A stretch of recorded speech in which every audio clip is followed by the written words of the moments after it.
Pakistan under 16 والی بال team نے Thai land میں تاریخ رقم کر دی۔ قومی ٹیم نے ایشین انڈر 16 والی بال چیمپئن شپ کے فائنل میں دفاعی چیمپئن ایران کو شکست دے دی۔ پاکستان نے ابتدائی 2 سیٹس ہارنے کے بعد شاندار کم بیک کرتے ہوئے میچ 3-2 سے اپنے نام کیا۔ اس کامیابی کے ساتھ پاکستان نے پہلی مرتبہ یہ ٹائٹل جیتا۔ میچ کا سکور 25-22، 25-21، 30-28، 25-21 اور 15-10 رہا۔ محمد جنید اور فیضان اللہ نے شاندار کارکردگی دکھائی۔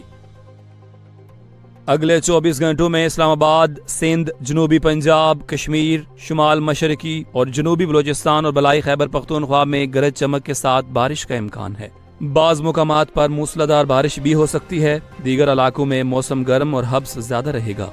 گزشتہ 24 گھنٹوں میں جنوب مشرقی سندھ اور خوزدار میں بارش ہوئی۔ سب سے زیادہ بارش بدین میں 68 ملی میٹر ریکارڈ کی گئی، جبکہ نوکنڈی، دال بدین میں درجہ حرارت 46 اور دادو میں 43 ڈگری سینٹی گریڈ رہا۔ وزیر اعظم کے معاون خصوصی برائے صنعت و پیداوار ہارون اختر خان کی زیر صدارت all chamber of commerce and industry کا اعلیٰ سطحی اجلاس ہوا۔ وزیر مملکت برائے خزانہ بلال اظہرکیانی نے مشترکہ صدارت کی۔ اجلاس میں ایف بی آر کے چیئرمین راشد محمود لنگڑیال، ممبر آپریشنز حامد عطیف، وزیر اعظم کے کوارڈینیٹر رانا احسان افضل اور کاروباری برادری کے نمائندگان نے شرکت کی۔ چارٹر آف ڈیمانڈز پر تفصیلی غور کیا گیا اور تجاویز تیار کر کے وزیر اعظم کو منظوری کے لیے پیش کرنے کا اعلان کیا گیا۔ شرکاء نے حکومت کی کوششوں پر اظہار تشکر کیا اور اجلاس کو ایف بی آر اور کاروباری طبقے کے درمیان نئے اعتماد کا آغاز قرار دیا۔ راول ڈیم میں پانی کی سطح بلند ترین حد 1748 فیٹ تک پہنچ گئی۔ ضلعی انتظامیہ نے سپیل ویز کل صبح 6 بجے کھولنے کا فیصلہ کیا ہے، جو 5 گھنٹے کھلے رہیں گے تاکہ سطح کم کر کے 1746 فیٹ تک لائی جا سکے۔ تمام متعلقہ اداروں اور ملحقہ علاقوں کے رہائشیوں کو احتیاطی تدابیر اختیار کرنے کی ہدایت جاری کر دی گئی ہے۔ وزیر اعظم شہباز شریف سے لیبیا کی مسلح افواج کے commander in chief lieutenant general Saddam Khalifa Abu Qasim Haftar نے وفد کے ہمراہ وزیر اعظم ہاؤس میں اسلام آباد میں ملاقات کی۔ وزیر اعظم نے لیبیا کے مہمانوں کو پاکستان آمد پر خوش آمدید کہا اور 2 طرفہ تعاون کو مزید وسعت دینے کے عزم کا اظہار کیا۔ ملاقات میں پاکستان اور لیبیا کے درمیان مختلف شعبہ جات میں باہمی تعاون بڑھانے پر گفتگو کی گئی۔ لیبیا کے کمانڈر ان چیف نے پرتپاک استقبال اور شاندار میزبانی پر وزیر اعظم کا شکریہ ادا کیا۔ ملاقات میں نائب وزیر اعظم، وزیر خارجہ اسحاق ڈار، وفاقی وزیر دفاع خواجہ آصف، وفاقی وزیر دفاعی پیداوار رضا حیات، وزیر اعظم کے مشیر ڈاکٹر توقیر شاہ، معاون خصوصی طارق فاطمی اور اعلیٰ سرکاری افسران بھی شریک تھے۔ نائب وزیر اعظم اور وزیر خارجہ سینیٹر اسحاق ڈار نے جمہوریہ آذربائیجان کے وزیر خارجہ جیہون بیراموف سے ٹیلی فون پر گفتگو کی۔ دونوں رہنماؤں نے باہمی دلچسپی کے امور اور 2 طرفہ تعاون کے فروغ پر تبادلہ خیال کیا۔ دفتر خارجہ کے مطابق دونوں وزیر خارجہ نے پاکستان اور آذربائیجان کے درمیان اسٹریٹجک شراکت داری کی توثیق کی اور برادرانہ تعلقات کو مزید مستحکم بنانے کے لیے مشترکہ کوششوں پر اطمینان ظاہر کیا۔ اقوام متحدہ اور OIC سمیت بین الاقوامی فورمز پر فعال تعاون پر بھی خوشی کا اظہار کیا گیا۔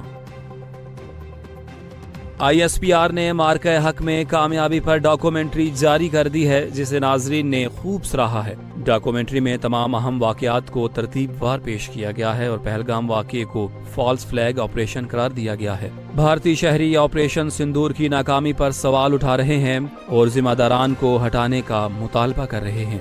ڈاکومنٹری میں DG ISPR کی جانب سے اہم حقائق، بین الاقوامی میڈیا کی رپورٹس، ہتھیاروں کے ملبے اور معصوم شہریوں کو نشانہ بنانے کے ثبوت شامل ہیں۔ وزیر اعظم شہباز شریف کی غیر جانبدارانہ تحقیقات کی پیشکش کو بھی نمایاں کیا گیا ہے۔ پاکستان اور بنگلہ دیش کے درمیان T20 میچز کی سیریز کی ٹرافی کی رونمائی ڈھاکہ کے ہوٹل میں کی گئی، جس میں دونوں ٹیموں کے کپتانوں نے شرکت کی۔ پہلا میچ کل کھیلا جائے گا، جبکہ تمام میچز شیر بنگلہ نیشنل کرکٹ اسٹیڈیم ڈھاکہ میں ہوں گے۔ سابق امریکی صدر ڈونلڈ ٹرمپ نے کہا ہے کہ ان کے خیال میں پاک بھارت جنگ کے دوران 5 طیارے مارے گئے تھے۔ ان کا کہنا تھا کہ انہوں نے پاکستان اور بھارت کے درمیان جنگ روکی۔ اس وقت صورتحال انتہائی خراب تھی اور ایٹمی جنگ کا خدشہ تھا۔ ٹرمپ نے کہا کہ انہیں دنیا کی کئی جنگیں روکنے پر فخر ہے۔ ان کا کہنا تھا کہ جلد غزہ سے مزید یرغمالی رہا ہوں گے۔ کرپٹو کرنسی سے متعلق انہوں نے کہا کہ امریکہ دنیا بھر میں اس میدان میں سب سے آگے ہے اور اسے عالمی کرپٹو مرکز بنایا جائے گا۔ امریکی میگزین بلومبرگ نے انکشاف کیا ہے کہ army chief general Asim Munir کے امریکہ کے حالیہ دورے کے بعد پاکستان اور امریکہ کے درمیان تجارتی مذاکرات میں نمایاں پیش رفت ہوئی ہے۔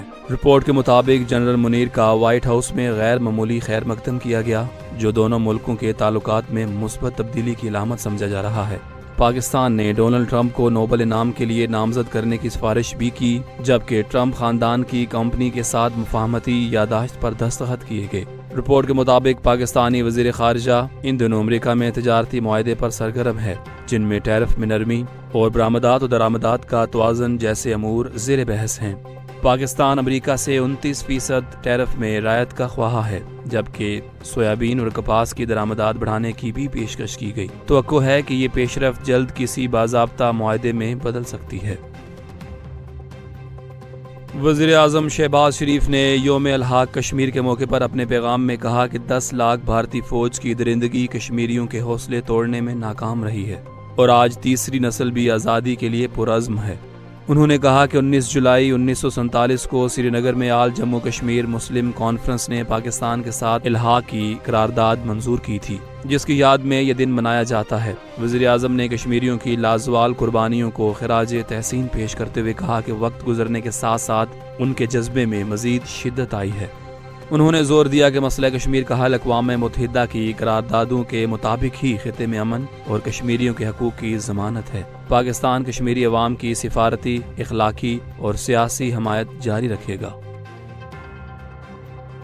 پاکستان نے بھارت کے لیے اپنی فضائی حدود کی بندش میں 1 ماہ کی توسیع کرتے ہوئے نیا نوٹم جاری کر دیا ہے، جس کے مطابق بھارتی ایئر لائنز 23 اگست تک پاکستانی فضائی حدود استعمال نہیں کر سکیں گے۔ یہ پابندی ابتدائی طور پر 23 اپریل کو عائد کی گئی تھی۔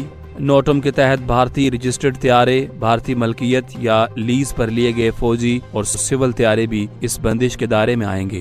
نئی توسیع 18 جولائی دوپہر 3:20 سے مؤثر ہوگی اور 24 اگست صبح 4:59 تک جاری رہے گی۔ اگرچہ پاکستان اور بھارت کے درمیان کشیدگی میں کمی اور امریکہ کی ثالثی سے جنگ بندی ہو چکی ہے، لیکن فضائی حدود کی بندش بدستور برقرار ہے۔